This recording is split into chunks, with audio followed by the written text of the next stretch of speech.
In the 80s, early 90s, the resurgence of racism, violence, anti-Semitism and the rise of extreme right nationalist parties led some organizations to launch an informal network, the Starting Line Group. This coalition of over 400 organizations, including NGOs, grassroots or more established organizations, quasi-governmental organizations, academics, churches, trade union, equality bodies, put forward a proposal for a European directive fighting racial discrimination and therefore stimulating discussion at national and European level and maintaining the issue on the political agenda.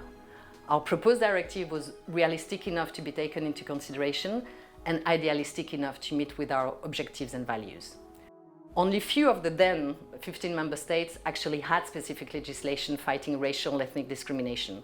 In the few countries that had specific legislation fighting racial discrimination at the time, there were also equality bodies, and such bodies existed for gender.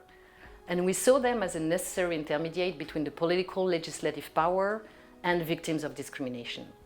It seemed crucial to have such bodies totally separated from the government, officially and legally recognized, and we also wanted this body to be independent.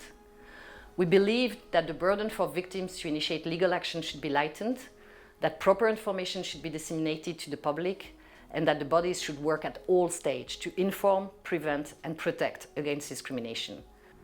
The idea was for the bodies to not only be a safeguard for non-discrimination legislation, policies and practice, but also actors and watchdogs for the fundamental values we defend. The fact that the Racial Equality Directive was adopted so fast, 6 months after its proposal, has indeed to do with the election of Georg Haider, the leader of the Austrian Freedom People's Party at the time, who unwillingly accelerated the whole adoption process of the directive.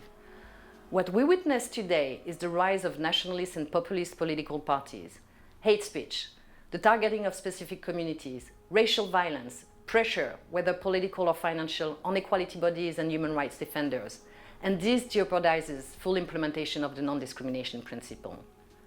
My vision for the future of equality would be for Europe to be a place where there is zero tolerance for discrimination, where people are aware of their rights, where there is proper access to procedures for victims, real remedies, dissuasive sanctions for perpetrators that are granted by trained judges. I would also like to see appropriate accompanying policies. What already exists should be properly implemented with the necessary resources.